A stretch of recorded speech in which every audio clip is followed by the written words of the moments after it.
In this video, I'm going to be talking through another example of a ZwoBot signal chain that you can use. I've got an image loaded into my player here. This is something I generated using Midjourney, so this isn't a real person. And I've got 4 modules that I'm using for this signal chain: VHS, Flowscan, Flux and VSine. This is what the original image looks like. At the bottom of the signal chain, I've got this VSine module, so I'm just going to switch that on. So the settings I've got here, firstly it's set to texture mode, which is very important because if that's off, you're not going to see the image or video underneath it, so you need to set it as a texture map. I've got the speed responding to the lower frequencies, so I am playing audio right now, but I've muted it so you're not hearing it, but I'm just playing it so that you can see the impact it's having. So the speed is responding to the lower frequencies. The deform I've kept at 0. The wave mode is set to a sine wave, a basic sine wave. The density is quite low, wave is quite low. The wave orientation is set to vertical. And then I've got the modulation setting responding to the lower frequencies. And I've set the wave crossing to add. And all of this is on its default settings. And then on top of that, I've got this flux module.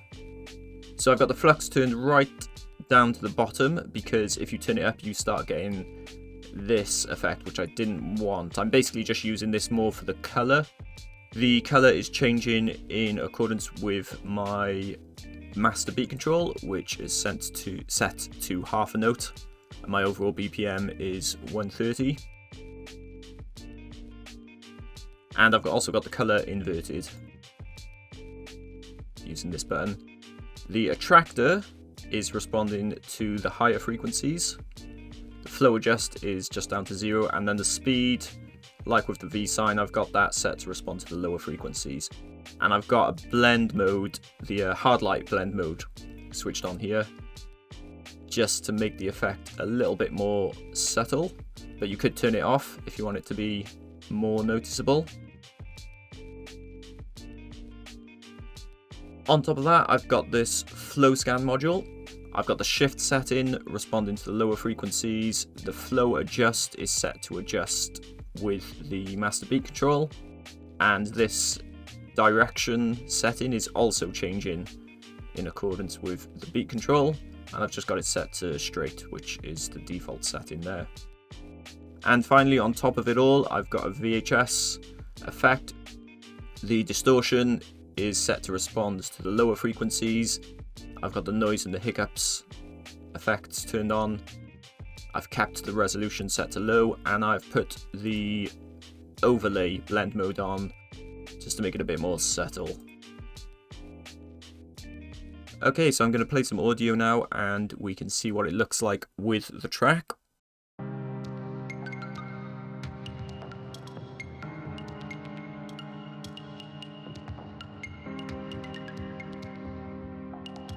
So there's quite a lot you can do in terms of making adjustments to this.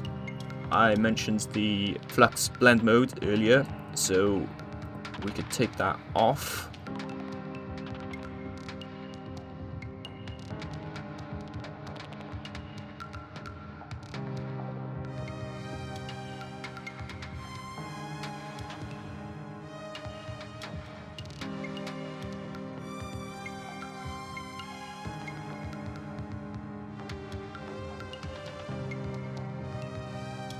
And you can do quite a lot with this VSine module as well.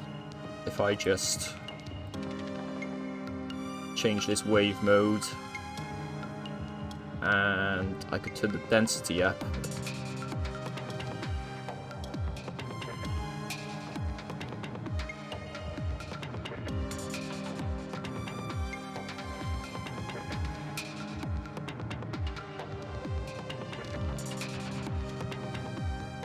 Or you could have the density respond to the audio.